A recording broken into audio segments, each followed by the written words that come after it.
pledge. I pledge allegiance to the flag of the United States of America and to the republic for which it stands, one nation, under God, indivisible, with liberty and justice for all.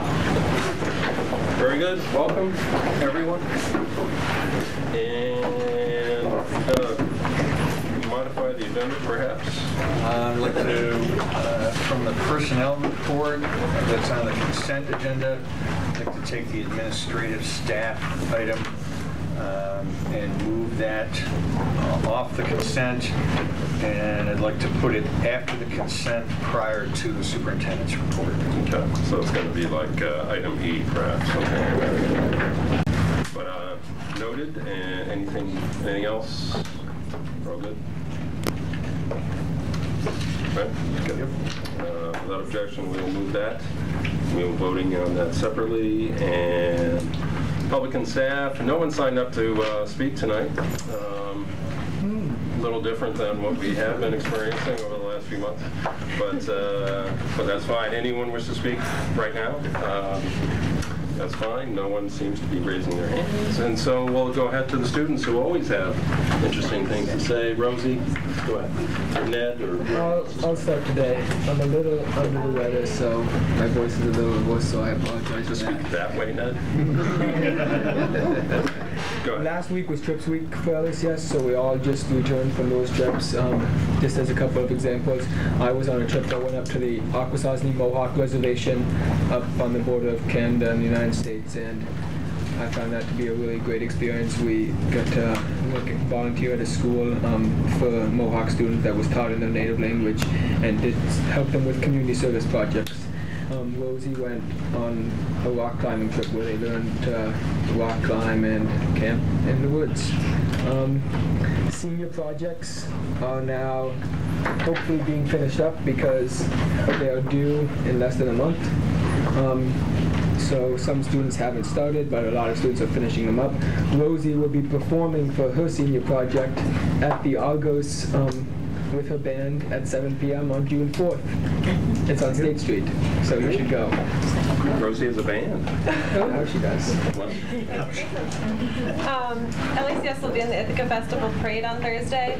Some of the classes are going to be in the Facing History, Global History class, the canoe trip, the Gender and Sexual Minorities Committee and Jam Band will be performing in the parade, so we're excited about that. Tomorrow is during ASM, our all-school meeting, we have Senior Appreciation, which is something we've been doing for like 6 or 7 years now, where students in middle and high school will sign up to appreciate one of the seniors, and it's always really fun, very touching, and we're excited to be a part of it this year. One of the LACS bands, I think it is the Celtic Band, will be performing next Thursday, June 5th. They're having a concert. The 40-year anniversary celebration committee that's been planning the event that'll happen in July is continuing to meet and to plan that event. And classes are also starting to put together, students are starting to put together portfolios for all their classes so that they can complete their classes, and putting together all of the work that they've been doing that demonstrates what they've been learning throughout the year. Great. Thanks, LACS. Ithaca High. Noah? This week is senior week, so this morning from 7:45 to the beginning of the first period, breakfast was provided by the parents of students. There were a lot of donuts, fruit, bagels, other nutritious foods. There's a movie night tonight in H Courtyard. The movie that's being shown is Anchorman. Tomorrow there's a blacklight dance from 6 to 8 p.m. In the Black Box Theater, held during the daylight. And casino night will be held Thursday from 8 to 11 p.m. And then the senior trip will leave 6 a.m. Friday morning. It's a 6-hour trip on a school bus to Lake Placid.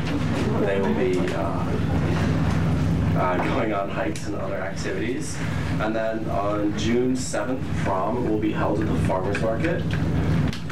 Tickets will be $30 June 2nd through the 3rd, and then they go up to $35 the rest of the week. Okay. Picture it, dozens of veterans talking to our social studies classes. That's right, folks.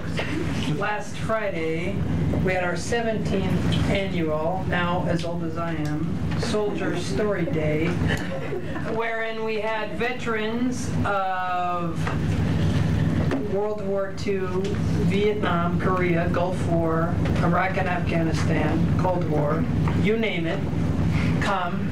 A variety of different backgrounds, a variety of different opinions. Diverse in every aspect. Talk to each social studies class. Absolutely amazing. Every year it is. I saw 4 of them. I saw a Korean veteran, Vietnam, World War II, and Iraq and Afghanistan. And it's a great experience, and students and staff alike learned a lot. There was also, last week, a Holocaust survivor came to speak to social studies classes. Again, really prolific thing that they were European Studies Global 10 were able to take their studies from the Holocaust and put it into an actual thing, learned from a primary source. Absolutely amazing. There was a physics field trip on the 19th to Darien Lake. So kids really had a blast on the roller coasters and, you know, doing that kind of stuff. But it wasn't just, woo! They were doing a lab also. So we had our conceptual honors and AP level. And Mr. Harris isn't here today, but I'll say it again when he said, when tracking begins, you know, you stop bringing everyone together. And I saw where he was coming from. But here's another example of all levels coming together, going to Darien Lake, having fun, and also doing physics. We had our mock crash on Thursday. That was also another very prolific thing.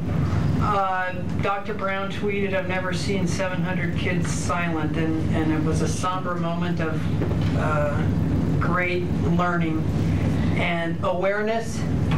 Associations with drunk driving and injury and death are indispensable in this situation. Huge thanks to all involved, from the Ithaca Fire Department, Ithaca Police, Bangs Funeral Home, and Helicopter. We had student actors give their all in portraying and exposing the horribleness of drunk driving, and the entirety of the junior and senior classes went. It was an important thing. We're having elections tomorrow, and we see these shifts in our 21st century technology, so they're all going to be on video. So we're gonna, and I went for this position to get videotaped. My campaign statement, this won't surprise anyone, is all on a rhyme scheme. But anyhow, so I'm not at all. Go ahead, Carl. We're all being videotaped. Something new where we were speaking on the announcements, and we thought, well, this isn't so effective, so we'll try something new because we have the resources. I think I speak for practically everyone at the high school that we're relieved the budget passed. It was a feeling. I know there was a small meeting here to verify things. That only lasted 5 minutes, so I didn't go to that. But a lot of happiness amongst the students. Right before that, we saw Mr. Powers go to the government classes, put together an informational and entertaining speech to get our seniors who can vote to vote. And it was effective. Okay, so potatoes. We were doing things with potatoes, and this is important. We had 2 options with potatoes: baked potato or home fries. I want to thank again Denise Agati, who has been unbelievably awesome. And when I talk to her about something, following through. We now have tater tots, French fries, and thick cut fries. Now this may seem laughable, but it's making the school, it's making the food service program a profit.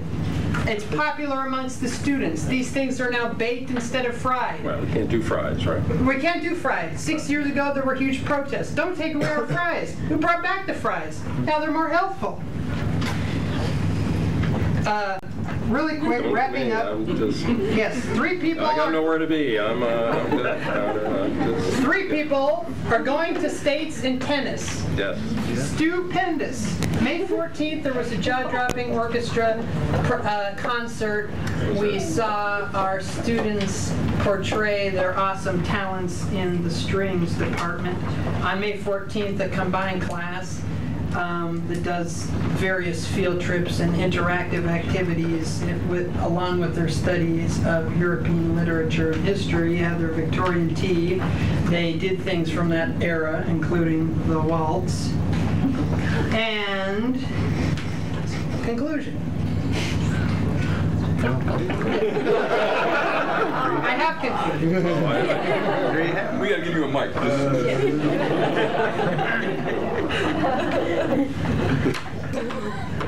Oh, sorry. Board responses? Anyone? Chris, go ahead. We too are happy with the budget results and the fact that it is over. I said in our previous meeting, I'd like to thank everyone who put forth the time, the energy, the effort to come out and vote and support the school district and all of our employees and everyone who worked hard and tirelessly. I actually thank the voting public for coming out and supporting us. I believe that we came together, that the general public believes in what we're trying to do, and we will work together moving forward, and I stress together, to continue to grow the good work that we're doing as a school district. And thank you for your kind words. And congratulations, by the way. Thank you. And you mentioned something about having the resources. Yeah. So this is all about resources. So thank you. Other comments? No? Brad, go ahead. Sure. I want to echo the thanks to everyone. I mean, we quadrupled the number of people voting. I think that was fantastic. I had the pleasure to be in 8 out of 12 school buildings. Met with other groups. Anybody who emailed me, I offered to meet them for coffee. Met most of them, drank plenty of coffee.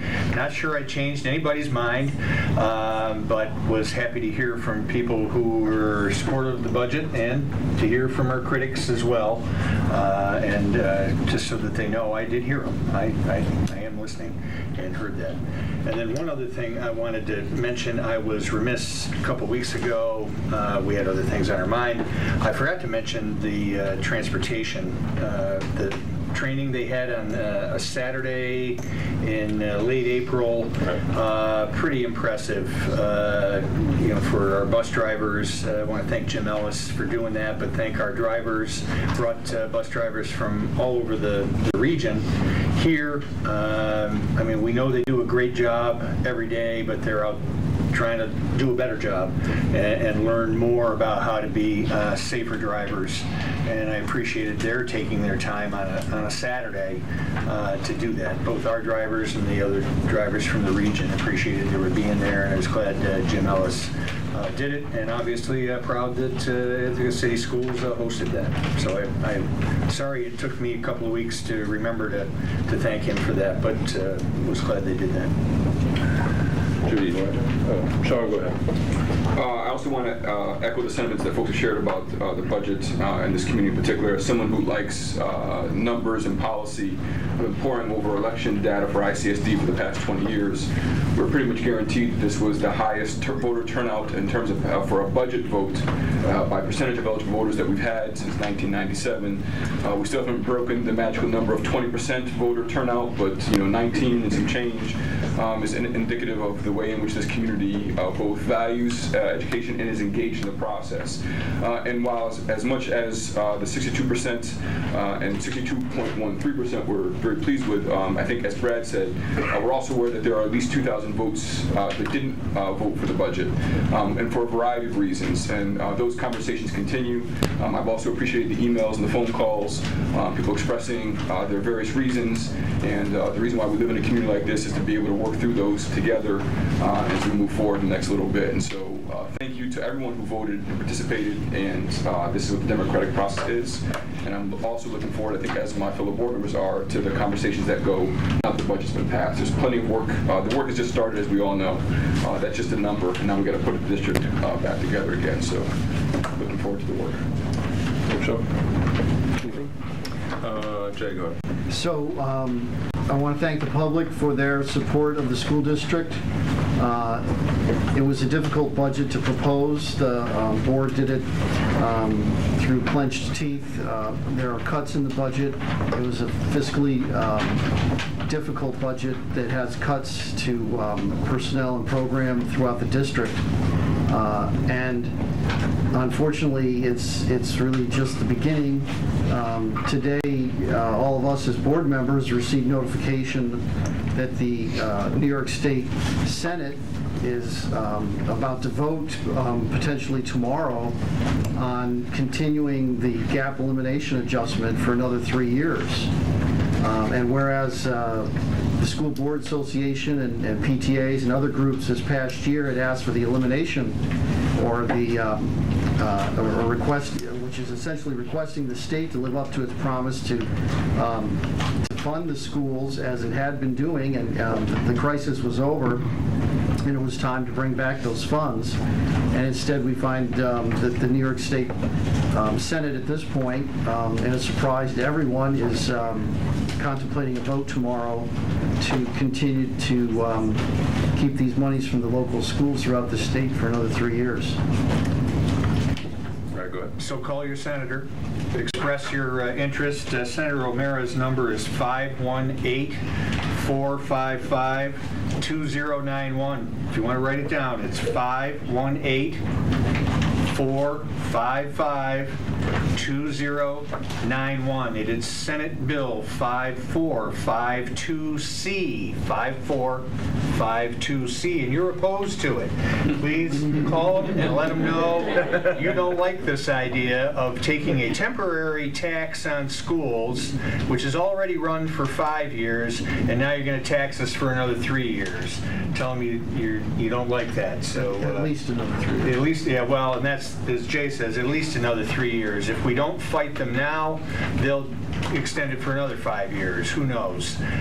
So please call the senator, call the senator's office. They are keeping a tally, and since nobody's calling for it, it's an easy tally for them to keep. Everybody's calling opposed to it. So please call on that tonight. Leave a message in their office. Call tomorrow morning at 8 o'clock and let them know. Thanks, everyone. And, board members have already called and written emails, so we've already been on it this afternoon once we found out about it. The battle continues. Really echo what it's already been said, so I'm not going to say it all again. It's all been said very well. And we'll move on. But I appreciate everyone's efforts, staff, and administration, and the public. So we'll move on since it's been said so well. Consent agenda. The consent agenda is presented. With the modification from earlier in the meeting. Just any questions? Any highlights? Anyone? Okay. Well, all in favor? That's everyone that is here. Pat and Eldred and Seth. Right. See, once they run for election, then they don't show up. I mean, I'm not sure what happens. When you're unopposed, what that? No, I'm just kidding. I'm here. Chris is here. Thank you. I'm just speaking of the two obligations out of the country and doing various things. But that's everyone that is here voted unanimously for the consent agenda, and we're going to go on to the next item, which is frankly where we really want to go. Go ahead. Yeah, I'd like to move from the personnel report to administrative staff, item 1, tenure recommendations, and that's tenure recommendations for Dan Bryman, Jared Powers, and Lisa Rieger. Second by Chris. We're going to speak later. We're going to go ahead and vote. Well, we can speak to the, but anyway, let's, we will vote and then we will speak. So, all in favor? That is everyone, unanimous. And so that is modification of the agenda. Now, superintendent's report. And perhaps you can speak.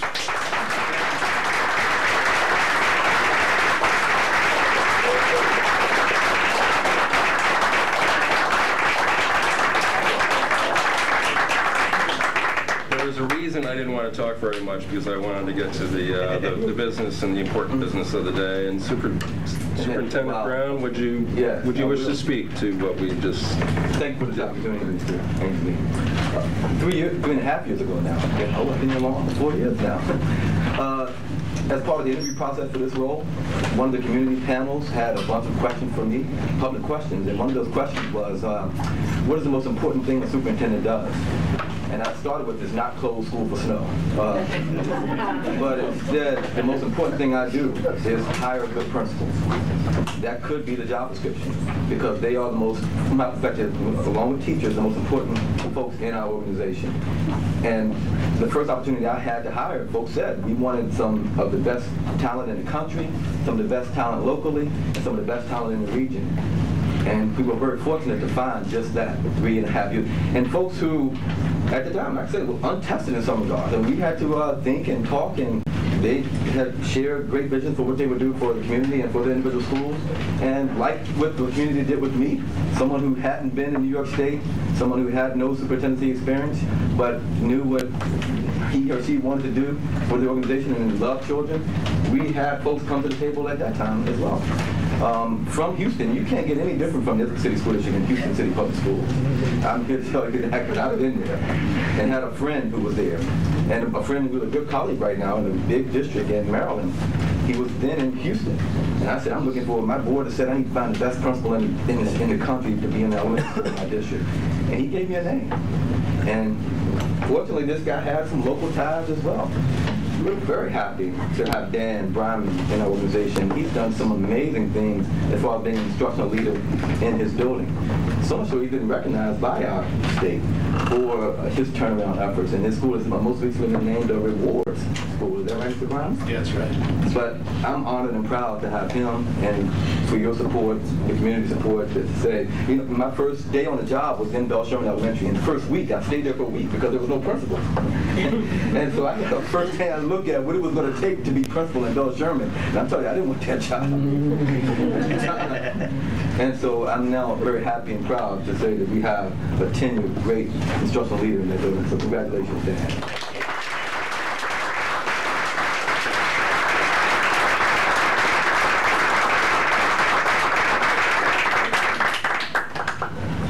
Unfortunately, Lisa couldn't be here, Ms. Rieger couldn't be here tonight.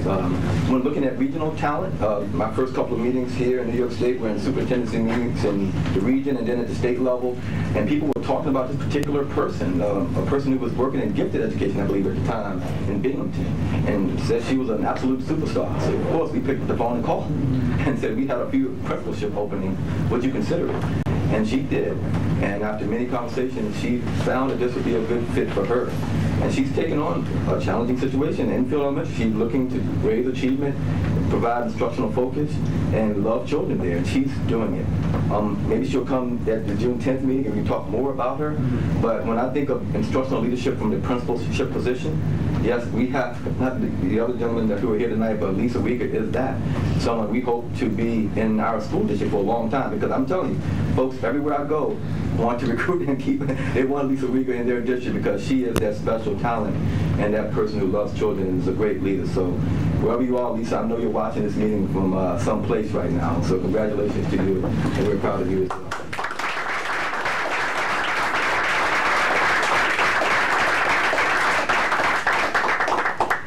finally, I had an afro before a certain meeting in the first couple of months of my tenure here. And I had to stand in front of the high school community. And as they had many questions about who would be the next principal, having gone through many principals for over the past few decades, well documented by you, thank you, by the way. But folks looked at me as the new superintendent, like, what are you going to do to change this? And many of you were in that room that night as well. And I just stand there and take it on the chin. I had a vision for what that principal would be and what that person would do, but I had no clue who it would be. And I remember my final words at that meeting were, you're looking for someone to walk on water and then be the principal. And I had no idea who that would be, quite frankly. I had no idea. But after a long process, we found a person who was willing not to take the challenge on, but looking to transform not only the school culture, but a community. And I've been here almost 4 years. I'm an Ithaca now. I have a baby born here, so I can say this. This community goes as if the high school does. We're only as strong as a community as if the high school is. I can say that now as an Ithaca. I want my children to graduate from that school, and we now know, and we're going to learn more about this in a minute, that some people in some pretty high places, some pretty important, influential folks in this country and in this world have come through Ithaca High School, including some folks on this board. But this is the place, and we knew we had to do it right. I said in a public meeting, if this doesn't go well, I'm not here in a few years. If this next principal doesn't earn tenure and isn't a rock star, I probably won't make it or survive. And I think the mob that was in front of me that night probably would agree with that. We found it. I'm going to be with Secretary Duncan tomorrow. And he called me last week to say, what is it that you're doing in Ithaca? We not only incrementally moved graduation rates, we've leapfrogged graduation. We've gone from 78% to 90%. That's not happening anywhere else in the country. We're increasing the number of young people who are enrolling in our high-level courses at our high school, a very diverse school. Discipline is down in the school, and attendance is up. We're attracting some of the best and brightest stars in the country to come work in this place. Young people like coming to school. It's happening at the high school. I couldn't say that. We were a good school then, but we were aspiring to be great. There are folks all over the country, folks in the highest positions in education who recognize what's happening at our high school. And I'm here to say, because of a great hire that I recommended to you, along with a great supportive team. And I'm telling you, there's a team of folks in that building, 100+ strong, that rally around this gentleman and how he thinks and how he motivates staff. And with that, Jared, this is well-deserved. And I'm sitting here like a proud father, like Aiden's going to kindergarten today. Like, I couldn't be more proud. One, because you allow me to be here in this role. And you make me proud, man. So thank you for doing what you do. And well done and well-deserved.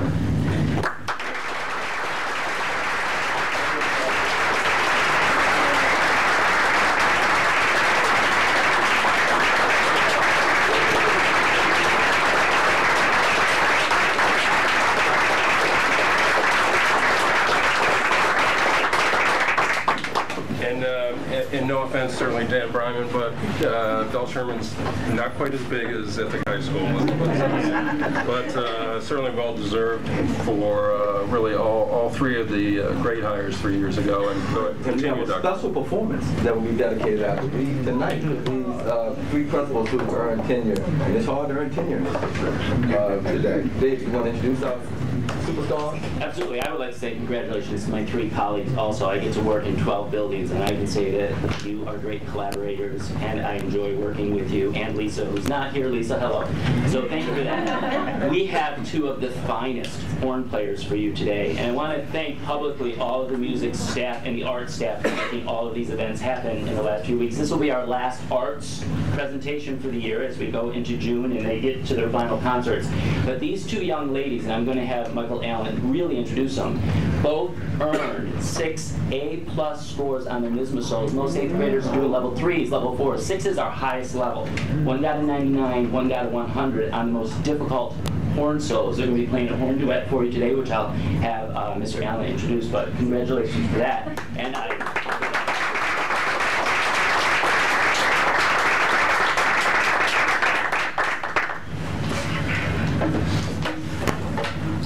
Mr. Allen is a band director from Drayton, Minnesota.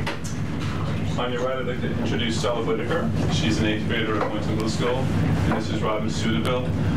Both these young ladies play in the Binghamton Youth Symphony Senior Orchestra. Stella was the first horn player in the area all-state band this past fall. Both of them were members of the statewide honor band. There were only 8 horns selected for the entire state for that group. And Robin has participated in our Young Composers series and wrote a piece for concert band that is so highly regarded that it was recorded by Ithaca College, the concert band, and Mark Fonder, and is going to be presented to publishers with the intent of getting it published by a major music publisher. So they've done really well. And with the support that's been provided by our community, our school, and Board of Education, we hope to see some similar successes in the future. So thank you. And they're going to play a Sybil duet number 5. That's what it is.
Thank you, ladies. Thank you. Thank you. We'll leave it at that. So, Dr. Brown, you got nothing else? The first 10-year recommendation for high school in a long time, that's it? I mean, that's about it, okay. And wonderful music, okay. To that point, and thanks, Dan, for being here. And Jared, I guess you're going to speak to us for a minute or two, or some folks that went with you, perhaps. So I'm going to invite Barbara and Jerry DeSanchuk on TV to come up over here, and we're going to talk a little bit. Some of the students are with us. For the last 3 decades, the DeSanchuks and Miss TV have put together a pretty impressive lecture series that's been done in honor of their son, David. So David DeSanchuk, who was a student rep to the board, passed tragically at the end of his senior year in 1983. And so for the last 3 decades, the DeSanchuk family has sponsored the DeSanchuk Lecture Series, which has enabled us as a high school to examine issues of race, gender, class, politics, nuclear war, Native American rights, you name it. As a matter of fact, Dr. Brown and Instructor Bergel have both participated, as have members of the True Family on the committee. So, and so has Roslyn's daughter, Abby Smith, so it's kind of like being home. And so to culminate the lecture series, what they did was they sponsored a field trip to Washington, D.C. that was open to the entire student body by application. And the goal of it was to connect our students with the nation's capital, but also with IHS alum that work and live in the nation's capital. And the students are here, and I'll invite them up in a second, and they can talk about what they experienced. But I'll let Ms. PV kind of explain the process, and Sanchez kind of explain how we got to this point, and then we can talk about the trip. But it was, for me, one of the most powerful things I've been a part of. So it was great. It was wonderful. We have to thank Jared for all the support that he gave us, because this was really scary for us in many ways. And of course, then our Sunshines who said, well, you know, let's do something really spectacular to commemorate this 30th year. And so basically, the idea of allowing any student to go for no money was wonderful. It was absolutely wonderful.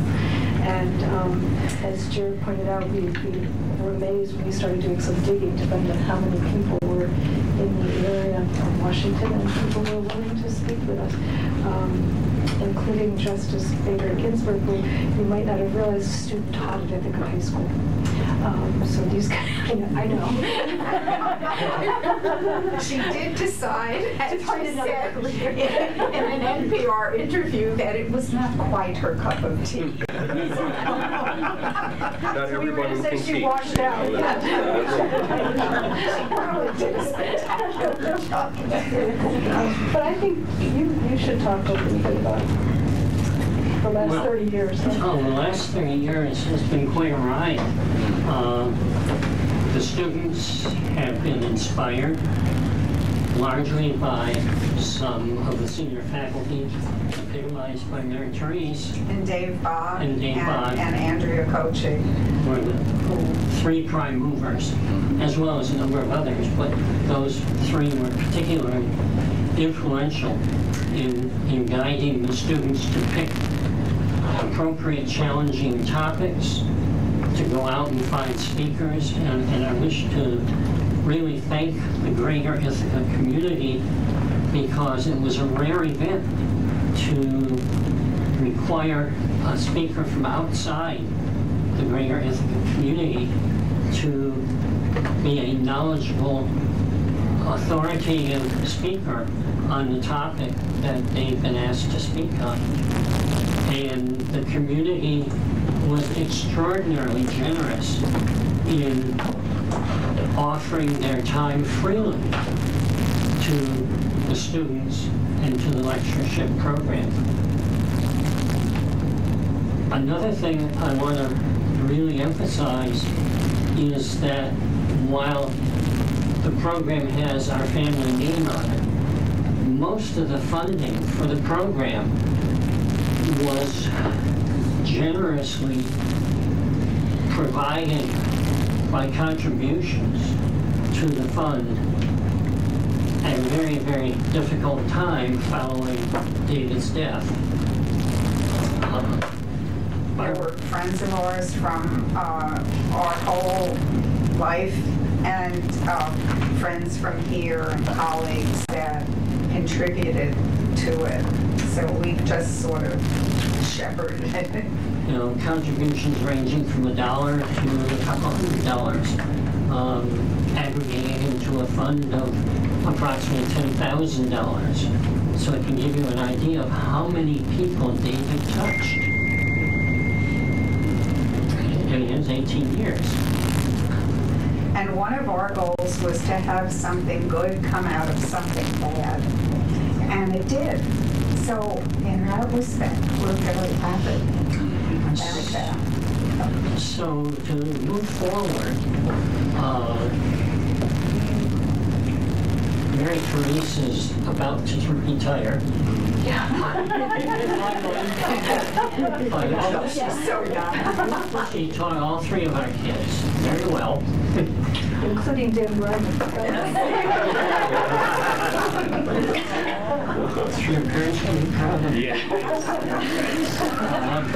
And it seemed unlikely that there were going to be younger faculty at Ithaca High School who knew David and were willing to and able to put in the time to supervise the program any further. And so the question was how to use the funds wisely that were the residual.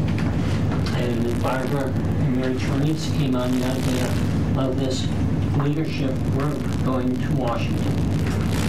And I again, still remember my senior trip, which I went on with my class, and it was very meaningful. And so that's how we came up with this. and again, Mary Therese played a key role in organizing it and doing the heavy lifting and making a trip down to Washington on our own to check things out before we all went Because I down. started losing sleep thinking I'm going to 15 people, I don't know where to go. It was astonishing to me when we began to look at, who we could find. Initially, we thought it'd be difficult, but in point of fact, Ithaca High School has a huge, important presence in Washington, D.C. So, of course, Judge Ginsburg exceedingly gracious. The contact was helped by a classmate of my daughter's from college who had clerked for Justice O'Connor, and he suggesting calling her up. Just call her up. I had written a letter and hadn't heard anything, so he said, call the Supreme Court. So I called the Supreme Court. It was a little intimidating. The man at the Library of Congress had been a librarian at the Brock Rare Books collection at Cornell for 20 years, and Mary Therese had done projects with him. Tom Marr, who is now the policy director for the House Minority Whip, previously the legislative director for Senator Kent Conrad up until the time he retired. Grew up here in Ithaca. Tom was a classmate of David's. We've known Tom since he was a ninth grader in his family. That was easy. And Tom, again, expedited a lot of contacts in the Washington area. And then you knew the undersecretary of the Treasury. That was, again, Tom recommending Mary Jo Miller, yeah. I just missed her. I think we were coming and going from Ithaca High School. And she was quite amazing. But I think the kids... And the rest of it, we should let the kids talk. Yes, we need to let the kids. Because it was great fun, too. So there are 6 kids who went with us on the, or 7, 6, who went with us on the trip, and I thought maybe they could each kind of share maybe their favorite moment, or their favorite thing they took part in, or their favorite thing they saw. While they're being organized, I would also want to emphasize that it was our intent, and this was generated by our daughter Sarah. The students be representative of the entire student body. They were not to be just AP students. Sure. And they were to be boys and girls, almost equal, minorities, kids from Enfield or Caroline, or not just downtown Cornell, Ithaca. So here they are, and they're a representation of the school, and they're terrific. Whoever wants to start. This is only about less than half of us.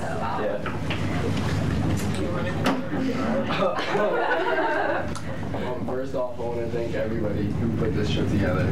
If you can talk loud, it will help everybody. Especially me, who can't hear. No, first off, I just want to thank everybody who put this trip together. It was one of the most memorable experiences of my life. I really enjoyed spending time with everybody. I learned a lot of new things about the government, about these students here.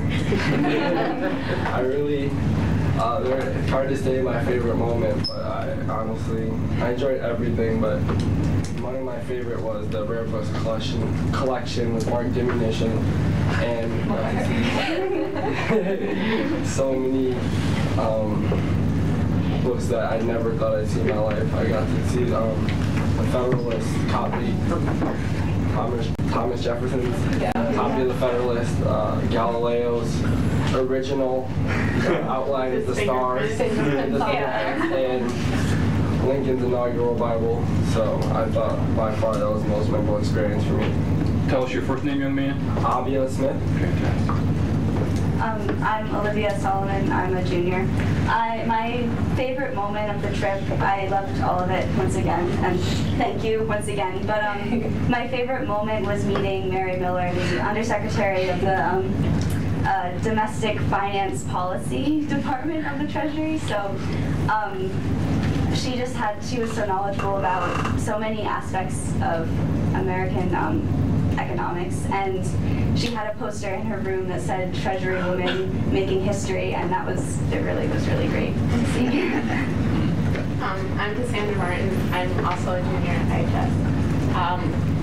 I just want to say thank you to everyone who put this on. It was probably the most memorable trip that we took, not only for what we covered, but also for us 15 students, the bonds and the friendships that we made. My most memorable moment has to be the rare book collection. Seeing Abraham Lincoln's inaugural Bible and also the Bible that Obama used at his second inauguration. That was very insightful. It was exciting to see. Abraham Lincoln's been a man I have admired for many years. I wrote many historical papers on him, so to see something that he touched and used it made me cry. Yeah. Tears were shed. Yeah. It was an emotional day. I'm Lindsay Chung. I'm a junior at IHS. I would have to say, I would first like to thank everyone that made this trip possible. Part of the script? Yeah. I think it's very rare that something like this happens and you make such great connections, and connections that you probably won't lose ever, I hope. So I think the peak for me was also the rare books collection. The rare books, just like seeing it, and some people got to touch it. The Federalist Papers was one of the coolest things. He held it. He read it. It was really cool. The one book was $14.5 million. Gee, I'm a retired librarian from Ithaca High School, and I really like to hear how much you love the book.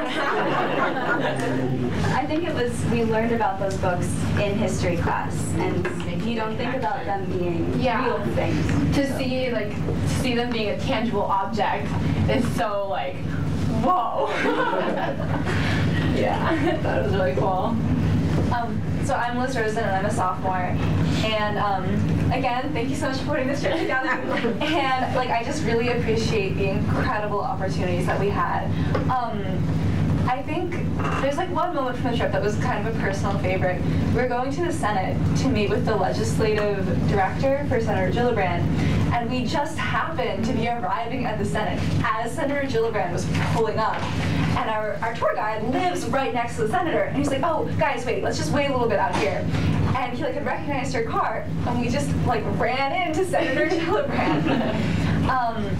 But I really appreciated the opportunity to kind of go behind the scenes of government, because we met with Mr. Marr, who was just an incredible speaker. He knew so much about what he was doing, and he had spent so long working as a staffer, and meeting with the legislative director to Senator Gillibrand, and it was just really great for me personally, because that's kind of what I want to do, and seeing these people that have come so far and having them talk to us on a personal level was just amazing. Scott, do you mind if I just mention the tour director was also an IHS grad? It's amazing the connections that are there. So. All right. I'm Scott Partington. I'm a sophomore. And first and foremost, I'd like to say thank you to the Sanchuks, Ms. PB, Mr. Powers, everyone responsible for the planning and also execution while we're there in DC. We were out and about from 7:30 a.m. to 11 p.m. every day, and it went flawless. Not a minute was wasted of that time. So thank you very much for that. And I think enough has been said about the rare books, and so I just want to say it was a really great learning experience. Learning through experiencing, I want to say. There's only so much you can gather from being in a classroom and learning, and seeing and meeting, talking with IHS grads who were out in the real world accomplishing big things was a very inspiring experience for myself. And so yeah, the highlight probably for me, talking Thomas Marr and Mary John Miller giving us their time to sit down and talk to us was really a special learning opportunity. And we sincerely believe that in 30 years, this group will be the people who are ones that our young students are going to see. I'd also like to add that this trip would not have been possible without the great support of Principal Powers. He just encouraged us and helped us in every way, including being a chaperone. 6 hours on that bus. 6 hours on the bus. So, Principal Powers, in your favorite moment? So, 3 things that they didn't mention, I want to make sure I do get mentioned. One, we took the black bus, which was very, very, very nice. We're so grateful to have that opportunity, because the school bus would have been rough. The second thing was we stopped at Gettysburg before we got to DC, and we spent the day really kind of in Gettysburg, looking at all the different regiments and where people fought. And the tour guide at Gettysburg also was an IHS alum, Robert Pohl, right? Robert Pohl, and so he was able to kind of help connect the kids on a local level and make some really meaningful connections. And then also we sponsored, we didn't, the Sanchuk sponsored dinner at the Cornell Club in DC, where we had alumni from the class of 1983 all the way through to about 2011 who currently work and live in DC.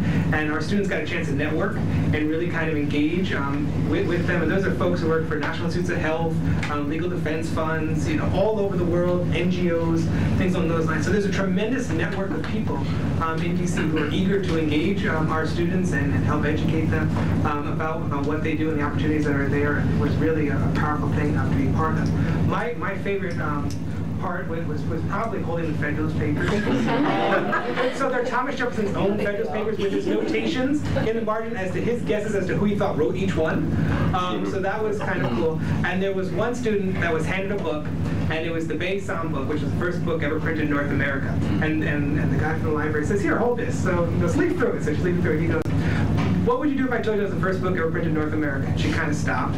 And he said, "What would I tell you if that book was worth $14.5 million? And you know, you just see the so that was an awesome experience. And watching, you know, folks actually touch the Bible that Obama and Lincoln got sworn in on, and people got to pat it, right? Raise your hand if you got to pat the Bible. Okay, that's kind of a really powerful thing that is once in a lifetime.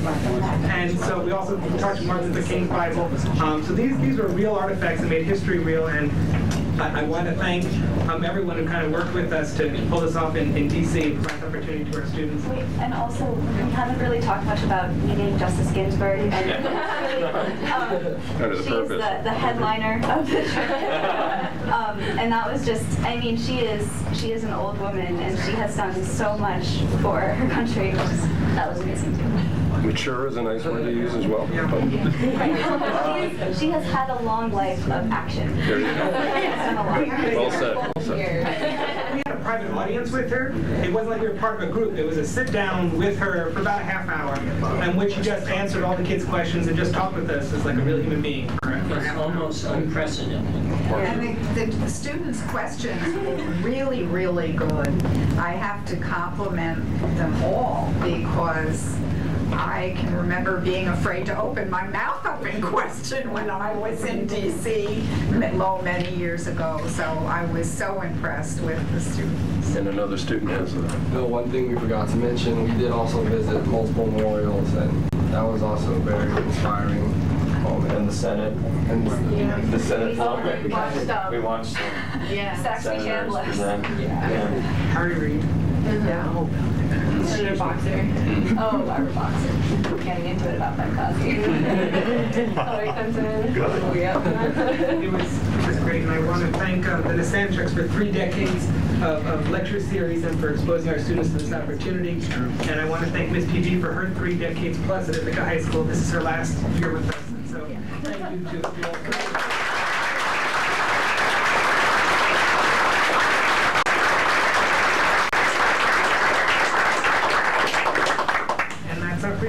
Sounds like a great weekend, or part of a week. Sean, you had? To the students real quick, I had a chance to be in Ghana last summer where I was able to touch the first edition of W.E.B. Du Bois' own version of the Souls of Black Folks, and so I can so appreciate your holding that book in that moment, the energy that gets transferred, right? That's an amazing experience.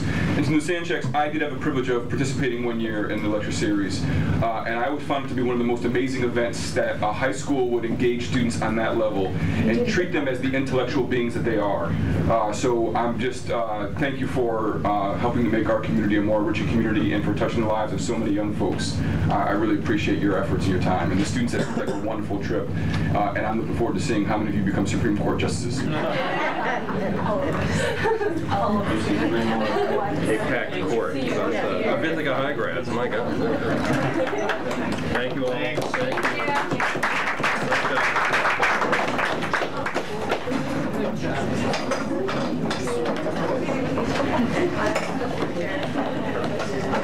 No, you're good.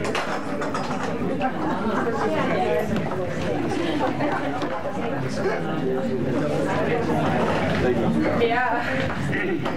So,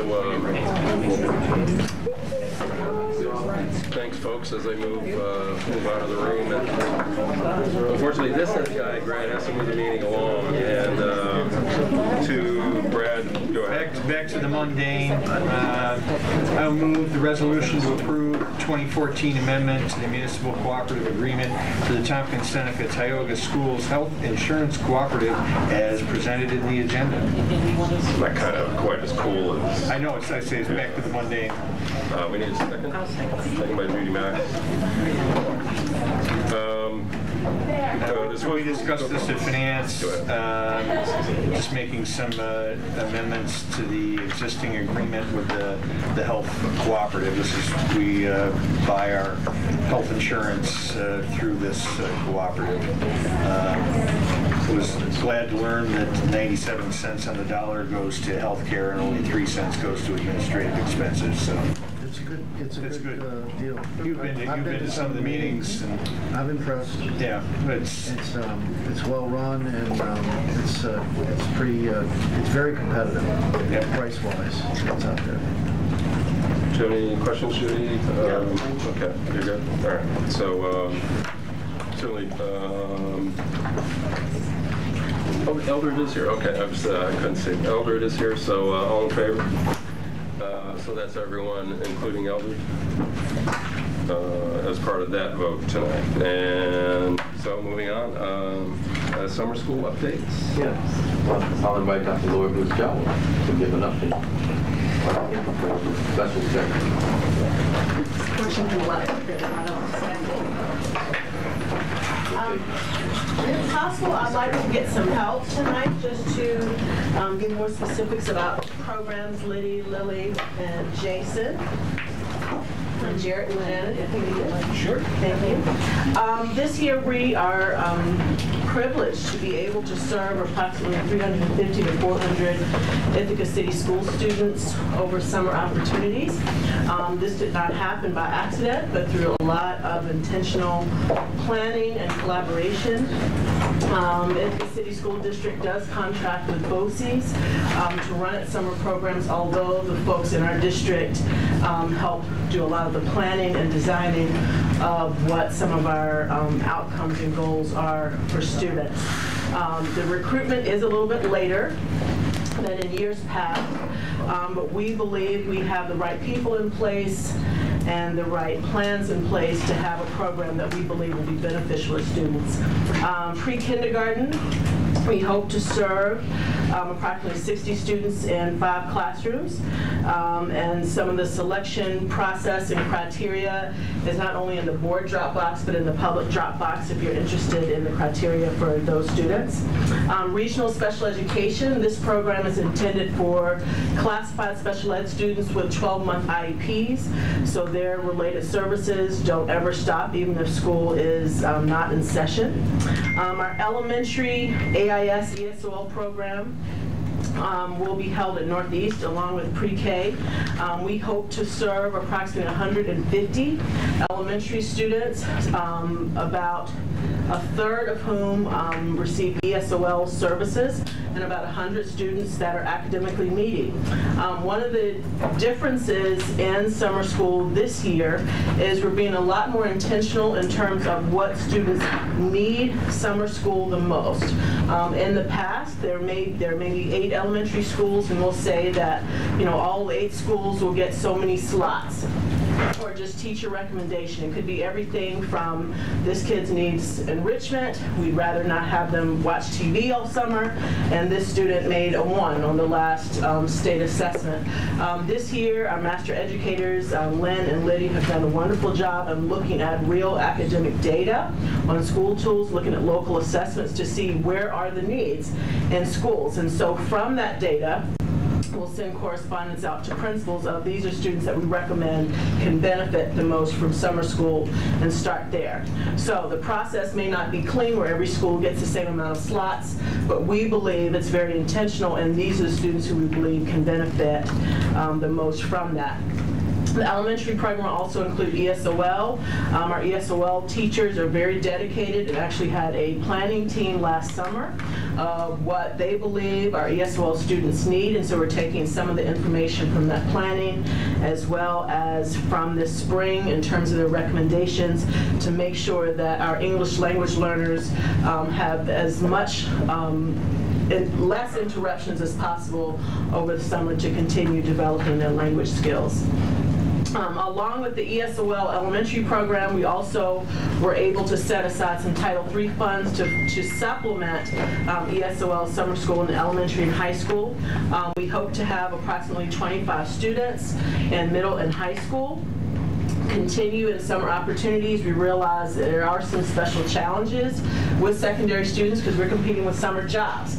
And so what teenager doesn't want to make extra money if they can, but we're hoping through collaboration with the Youth Bureau and the schedule that some of our neediest secondary ESOL students will be able to do both. Our high school program is a regional credit recovery program. Some courses will be in person, face-to-face on the BOCES campus, and some will be online credit recovery. We're prioritizing those 105 slots based on students needed for August graduation, and then from seniors all the way down to incoming 9th graders who may need a Spanish credit so that their trajectory in high school coursework is not compromised. So that's sort of summer school in a nutshell. Again, we're very pleased that we'll be able to serve in this budget climate, still serve about 350 to 400 Ithaca City School students, and are really hopeful about some of the outcomes and goals that we have in store for them. And just to be clear for folks listening, the summer school program is part of the next year's budget. Is that true, or is this after July, well, June 31st? Sure. So it starts in July, so this is actually a part of... Right. July 1 starts a new fiscal year, so programs such as elementary AIS and high school regional and special education will be the new fiscal year. The ESOL program was written into the 13-14 budget, which we have until the end of August to spend, and so that's sort of this current year's money, so a little mixture of both. And with pre-K, I'm not sure, is that next fiscal year? Right, just making the point that there are real immediate advantages to the district, to the students, by the folks very thankfully supporting the budget. Really just last week. It seems like a long time ago, but it was just last week, and so it's just want to make that point. Jay, go ahead. I'm a big, over the years that I've been on the school board, I've become a big, with more and more information, I've become a big supporter and fan of the summer school program. I think it's highly cost efficient and effective. And to that point, I hope that we're not turning anyone away that is in strong need of the program. It sounds like we're not. And to that point, also, how are the numbers for this coming year versus, say, compared to last year's? Same, more, less? At the secondary level, there are less cost per student has gone up. So as we anticipate in coming further years that to be able to set aside more monies to do that. So that's been a bit prohibitive this year. And what's driving that? The cost rising. What's driving? Is that Play-Doh? Is it Play-Doh? Is it a software issue? Is it a staffing issue? What's driving it? It's been both. Both. Yeah, and actually the cost for the Play-Doh slot as well as for the in-class teaching slot is the same. Okay. The elementary AIS program is probably serving about half of what the district would normally be able to serve in elementary AIS. Last year, we started the program with about 300 students. It probably dwindled down to about 225 by the time the summer program was over. So that was a compromise, and making sure that this was written into the $113 million budget was appropriations for some school, but we couldn't duplicate the numbers that we had in the past.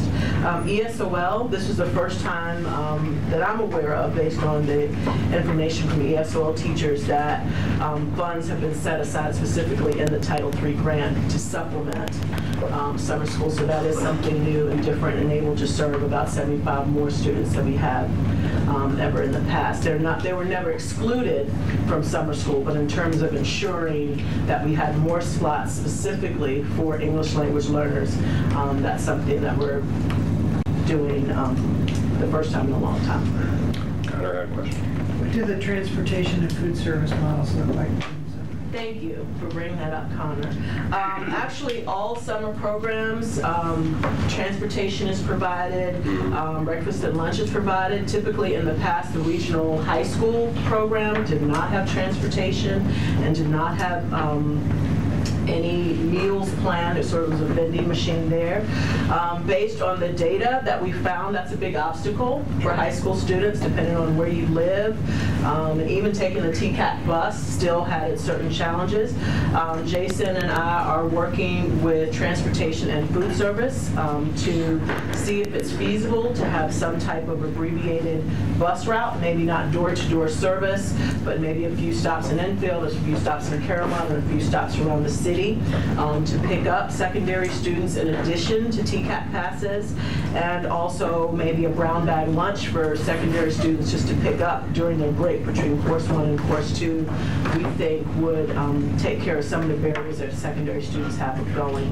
Another feature in terms of supporting secondary students is one of the interns for the BOE summer program is actually one of our staff members, and the name escapes me, Jenna.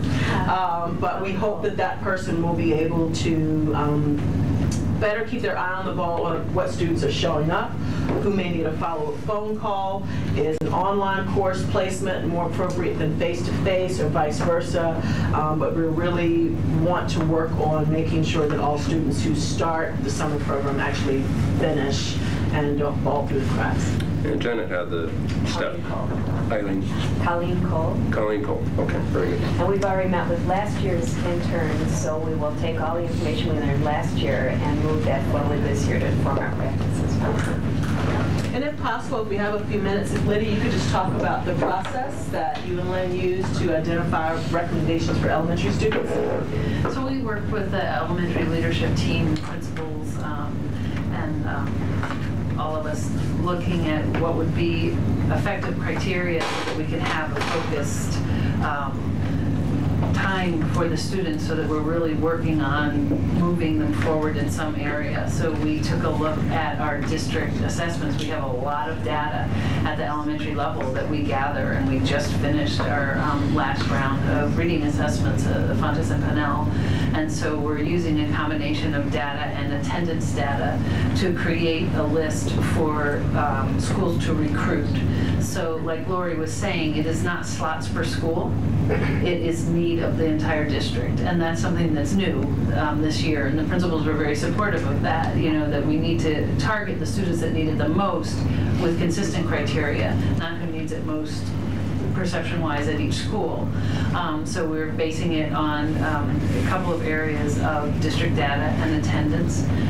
We're getting those, Lynn and I are going to work on those tonight. We're going to get those lists out to principals, acknowledging that the schools know the students the best, and so that they are going to make the final recommendation. So we're presenting them with some disaggregated data with recommendations, and then we're going to recruit those students, and then from that we are going to pick the students that fit the criteria the most, so that the classrooms are very focused in what the needs are for the student. So each class might be different, but within the class we're going to try and be as focused as possible. To support the teachers' work, we're going to offer 2 days of professional development before the kids come, where the teachers are going to get time to look at that data and make decisions and plan for their instruction. So we want, it's a very small amount of time, it's a very focused window, and we want every moment of that to be very focused on what those students need. And so we're starting with criteria, going to analyzing the data once we have the kids in, and planning very specifically. And then I'm planning for a good portion of my time during those weeks to be coming around to support teachers, and how is that going? So, for the first week we thought this was going to be a real need. How is that panning out, and what can we do to adjust our interventions to meet the needs of the kids in this short time? We heard much about pre-K and the budget process, and there's 5 pre-K summer classrooms? Yep, there are 5 pre-K summer school classes. So they are special class integrated settings, which means that there are 6 preschoolers with disabilities that have significant needs, and then there are 6 students in each of that, the 12 student classes that do not have those significant needs. We'll have 5 of those classes. We are trying out our new staffing pattern. So we'll have 1 teacher and 1 teacher aide, in addition to 1-to-1 aides that students have on their IEPs. Sorry, Judy, go ahead. Are these pre-K children that have already been in pre-K, or are they going into pre-K? Almost all of them have been in pre-K, so all of the students that we accepted via lottery who are non-special class students are entering kindergartners. Okay. But some of our students who have special class integrated setting on their IEPs are coming straight from early intervention, or EI. Okay. So they may be starting in the summer, and that's been a determination of the Committee on Preschool Special Ed. Are the pre-K kids that are coming with special needs and lower performance and going on to kindergarten? Not necessarily. Okay. So through a year's worth of looking at regression data after weekends and holidays, we've determined those students who need it the most over the summer. Okay, that's good. Can I ask Brad a question now? Sure. He's not on the panel, but go ahead. No, but it has to do with where these are being held, and none of them are being held at BJM. So is BJM getting painted? I believe that was the strategy, was to get some, because we've been holding summer school there so many years, we haven't done quite the same painting and maintenance that we've done at the other elementaries. So there was a push this year to not have it there. DeWitt and BJM needed a break. Yeah. All buildings need a little timeout every once in a while. So there'll be some paintbrushes there this summer. So I'm just curious, and it's probably something obvious, but how come attendance is part of some criteria to determine whether a child should be going or not? Well, it is just one of the factors, but if it is an issue during the school year, again, we've had this consistent problem where we enroll students and then they don't continue to come throughout the program. And since this is such a short time, it is just one of the criteria. But we want to look for students that we hope, have a track record of coming to school a certain amount, but that is why we're having that final decision be at the school level. So just based on data, a student might not be as high on a list as a principal thinks they should be. So the principal and the teachers have the final say, like, yeah, they had high absences this year, but we've worked on that. We're, you know, finding a way for the parents to support them, to get the student there, to have care. Because another hard part is it's a half day, and so then where do the kids go after that? So that is something that we know the principals and the teachers are going to work on. But we tried to find a pool of students that we thought were within a range that we thought we could get them there every day. But again, we are having the schools make that final decision, because there may be kids that have a much higher rate of absence, but they know they can work with the family. Okay. Transportation also coordinates with a lot of the summer programs. So if parents, when they're filling out the registration form, don't want them to be dropped off at home, they can be dropped off at Cass Park or Stewart Park or GIAC or YMCA or other local programs to make it easier for families in terms of making the day work. Sure, they've coordinated with the Enfield Summer Day Camp for a long time, just as an example, and they do that. You know, it's really, and the district has provided food service for that day camp. That happens a lot through the summer. We should realize that Denise stays very busy all summer long, and our food prep folks and our staff, we provide food service to quite a few students all summer long, and many students that are not in school, but they are in a camp program. And so that's, well, I just thought I'd mention that because we're almost in summer in a while, but not yet, because we're not done yet. So anything else? Anything else from you all? Great job as always. And really that's, since we don't have to create a new budget or come up with other alternatives, then our job is much easier tonight, and which makes me very happy, and all of us very grateful that we have the support that we do, Dr. Brown, to do what we can do for the children in the community. So there are upcoming dates. There's still a few committees that are meeting. So we're still in business all of June. You know, we do have to meet. You know, Dr. Brown, right? A few times. Accommodation ceremony is at the next meeting. June 10th. Is that prior to the next meeting? Okay. I don't not listed here yet, but we'll look for that on June 10th. Anything else on any meeting? You all good? Move we adjourn. Without objection. Thanks, everyone.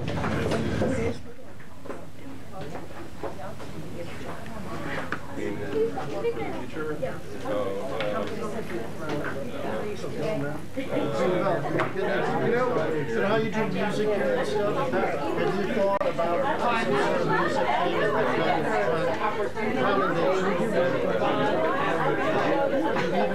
I was thinking about it, because I think it's a great idea. I think these kids sometimes need that opportunity to perform. They could just play background music. I'm sure David